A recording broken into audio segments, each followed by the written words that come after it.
नमस्कार जैन दोस्तों, स्वागत है आप सभी का आपके अपने YouTube चैनल अवैश टॉक पर। मैं हूं आप सभी के साथ अभय यादव।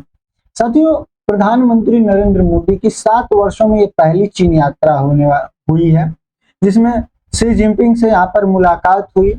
इसमें मुलाकात में इन्होंने क्या बातें की, क्या इन्होंने बोला, इन दोनों लोगों के बीच में क्या वार्ताएं हुई, इन सारी चीजों पर इस वीडियो में डिस्कस करेंगे। साथ ही आपको बताएंगे कि यहाँ पर जो मेन पॉइंट्स थे जिससे कि भारत और चाइना के जो रिश्ते हैं उनमें सुधार आए, साथ ही किन किन चीजों पर यहाँ पर एग्रीमेंट्स वगैरह जिन पर जो है कि यहाँ पर बातें हुई हैं, सारी चीजें इस वीडियो में आपको कवर करेंगे और सारी बातें यहाँ पर बताएंगे। अगर आप लोग चैनल पर नए तो चैनल को सब्सक्राइब कर लीजिए।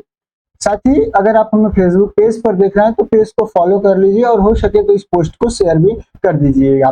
बाकी चलिए स्टार्ट करते हैं वीडियो को और देखते हैं सारी चीजों को। तो यहाँ पर आप देखिए, India's Modi meets Xi Jinping on his first China trip, 7 years of Trump tariff fight। मतलब सोचिए कि कुछ दिन पहले जहां कोई ये सोच नहीं सकता था सपने में भी कि भारत के प्रधानमंत्री नरेंद्र मोदी और चाइना के जो है शी जिनपिंग, इन दोनों लोगों की मुलाकात होगी। तो इस तरीके की ये ट्रंप ने जो है कि आकर नीतियां बना दी, टैरिफ लगाने के नाम पर इस तरीके का काम किया कि इन दोनों देशों को जो है कि करीब ला दिया। तो आप यहाँ पर देख सकते हैं कि हेडलाइंस बनी हुई है, CNN वर्ल्ड द्वारा इसको कवर किया गया है कि चाइना की जो ट्रिप है उसमें मोदी जी 7 साल बाद जो है कि मोदी जी ये ट्रिप कर रहे हैं। साथ ही यहाँ पर व्लादिमीर पुतिन भी आए हुए हैं, मोदी जी भी हैं और शी जिनपिंग, इन दोनों लोगों का एक अच्छे तरीके से यहाँ पर स्वागत किए। साथ ही आप लोग देखिए यहाँ पर दोनों लोगों के बीच में बातचीत भी हुई और दोनों देशों के जो प्रतिनिधि थे इन लोगों का आपस में आमने सामने बैठकर टेबल टू टेबल टॉक भी हुआ। साथियों, मोदी जी की अगर पिछली यात्राओं पर अगर नजर डालें तो प्रधानमंत्री मोदी ने आखिरी बार 2018 में शी जिनपिंग के साथ वुहान औपचारिक शिखर सम्मेलन में चीन का दौरा किया था और 2019 में शी जिनपिंग जो है कि यहाँ पर भारत आए हुए थे। साथियों, उस समय 2017 में डोकलाम गतिरोध के बाद संबंधों में गर्मजोशी आ रही थी, यानी 2017 में जो डोकलाम का विवाद हुआ था उसके बाद से जब 2018 में मीटिंग हुई तो लग रहा था कि चीजें सुधर जाएंगी। लेकिन उसके बाद फिर 2020 में लद्दाख के गलवान घाटी में हुई झड़प के बाद जहां भारत और चीन के सैनिकों के बीच हिंसक टकराव हुआ था, संबंधों में तेजी से गिरावट आई और जो पूरे संबंध थे वो यहाँ पर फिर से खराब हो गए। साथियों, 2020 के बाद की स्थिति की बात करें, स्थिरता की बात करें तो भारत ने चीन में निवेशों पर प्रतिबंध लगा दिया, चीनी ऐप्स पर प्रतिबंध लगा दिया और सीमा पर सैनिकों की वापसी पर अपना रुख कड़ा कर दिया, जबकि चीन पाकिस्तान के करीब यहाँ पर आ गया था, यानी कि चाइना जो है वो पाकिस्तान के करीब यहाँ पर जा रहा था। अब साथियों, यह विजिट इस समय क्यों है और ये इतना चर्चा का विषय क्यों है? तो देखिए, ट्रंप के टैरिफ से भू राजनीतिक दबाव बना। राष्ट्रपति डोनाल्ड ट्रंप के नेतृत्व में अमेरिका ने भारतीय वस्तुओं पर 50% का टैरिफ लगाया और उसी तेल आयात पर जुर्माने की भी यहाँ पर धमकी दी, यानी कि टोटल 25 + 25 लगाने के बाद यहाँ पर टोटल 50% का जो है कि टैरिफ लगा दिया। साथियों, पश्चिमी में अत्यधिक निर्भरता से बचने के लिए भारत को अपनी साझेदारी में विविधताएं लाने की जरूरत थी, यानी कि यहाँ पर भारत को भी जो पश्चिमी देश हैं जैसे कि अमेरिका से जो अपना सामान बेचता था उन चीजों से बचने के लिए भारत को भी अपने लिए विकल्प खोजने की जरूरत थी, जिसके वजह से भारत ने जो है कि यहाँ पर विजिट करना और यहाँ पर अपने रिश्तों को सुधार करना जरूरी समझा। साथियों, चीन की आर्थिक जरूरतें भी थी, जैसे कि चीन में आर्थिक मंदी का सामना कर रहा है और स्थिर क्षेत्रीय संबंध वो भी चाहता है। वह भारत के विशाल बाजार को व्यापार को जारी रखने और भारत को पूरी तरह से अमेरिका की ओर झुकने से बचाने के अवसर के रूप में देखता है, यानी कि चाइना की भी यहाँ पर जरूरतें थी क्योंकि वह भी आर्थिक मंदी का यहाँ पर सामना कर रहा है। तो इसके वजह से वह भी चाहता था कि भारत जो है, भारत एक बहुत बड़ा विशाल मार्केट है, यहाँ पर जो है कि भारत को एक बहुत बड़े विशाल मार्केट के रूप में देखा जाता है। तो वो चाहता था कि जो उसका व्यापार है वो यहाँ पर जारी रखे और जो भारत अमेरिका की तरफ झुक रहा है उसका झुकाव कम हो और वो जो है कि इस साइड अपना मतलब भारत को अपने साइड लेकर आने में सफल हो। साथियों, एससीओ शिखर सम्मेलन में एक मंच के रूप में यहाँ पर मिला।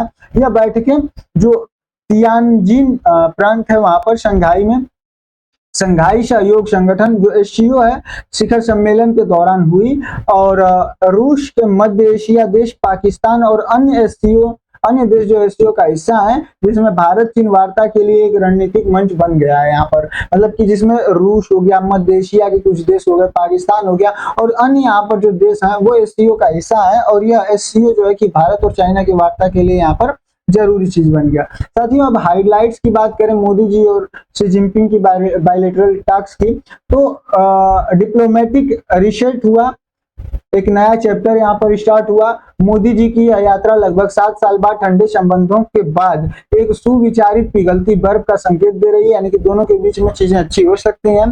दोनों पक्षों ने टकराव के बजाय यहाँ पर संवाद पर जोर दिया और प्रतिक्रियात्मक इशारों में कैलाश मानसरोवर यात्रा 2020 की झड़प के बाद जो रोक दी गई थी उसको फिर से शुरू करने की बात की गई।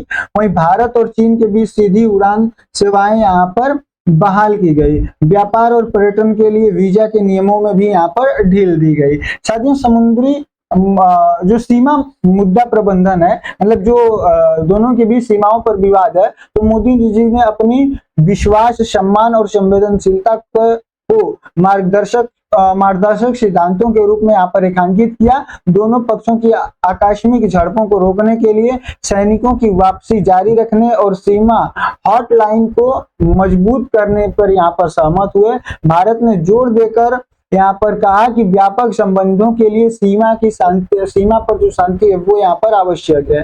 साथियों, तीसरा है व्यापार और आर्थिक सहयोग। भारत ने चीन के साथ अपने व्यापार घाटे लगभग $100 अरब पर चिंता जताई। साथ ही चीन ने प्रस्ताव दिया कि भारतीय वस्तुएं जैसे कि दवाइयां हो गई, कृषि उत्पाद हो गए और जो आईटी सेक्टर की सेवाएं हैं उस तक बेहतर पहुंच, मतलब वहां तक पहुंचे।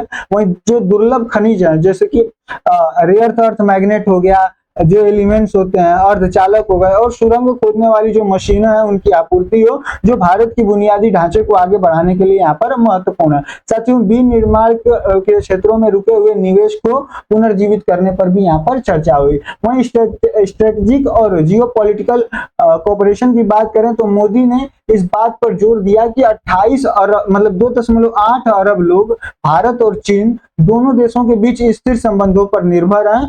दोनों ने इन मुद्दों पर सहमति जताई, जैसे कि जलवायु परिवर्तन, ऊर्जा सुरक्षा और आतंकवाद निरोध के सहयोग करना। वहीं पश्चिमी आर्थिक दबाव, खासकर टैरिफ और प्रतिबंधों का विरोध करने पर एक साझा रुख यहाँ पर अपनाया, क्योंकि दोनों ही देश यहाँ पर पीड़ित हैं अमेरिका से। वहीं मध्य एशिया के माध्यम से कनेक्टिविटी परियोजनाओं को संभावनाओं की तलाशना।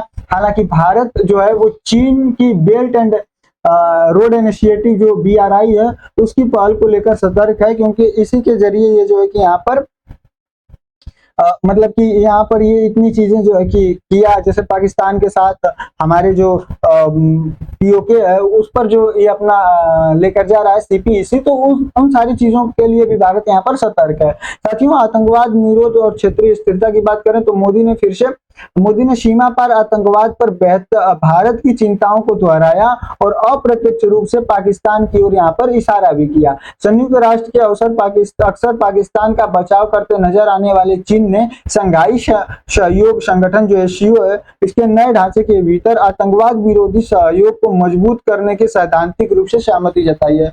और खैर ये तो मतलब पहले भी ऐसा करता रहता है कि हाँ हम लोग सहयोगी हैं और आतंकवाद नहीं चाहते हैं, लेकिन आप सभी को पता है कि इसकी नीतियां किस प्रकार से होती हैं। साथियों, आप यहाँ पर देखिए तो PM Modi in China live, it was vital to be friends and the dragon and the elephant to come together से शी जिनपिंग ने कहा कि मतलब जो हाथी है, और जैसे मतलब भारत को यहाँ से हाथी एलिफेंट से जो है कि डिनोट किया जाता है और इसके लिए जो है कि ड्रैगन से यहाँ पर डिनोट किया जाता है, तो इसने कहा कि दोनों लोग जो है कि एक साथ आ रहे हैं, तो ये बहुत ही बढ़िया बात है दोनों की दोस्ती के लिए। साथियों, रणनीतिक निहितार्थ की अगर बात करें तो भारत के लिए आर्थिक विविधीकरण, जैसे कि चीन के साथ व्यापार संतुलन बनाकर अमेरिकी टैरिफों के दबाव को कम करता है। वहीं अगर कूटनीतिक लाभ की बात करें तो वाशिंगटन, मॉस्को और बीजिंग के बीच तालमेल बिठाने में की गुंजाइश यहाँ पर बनता है। और सीमा मतलब स्थिरीकरण की बात करें तो यदि सैन्य वापसी जारी रहती है तो भारत विकास और वैश्विक स्थिति को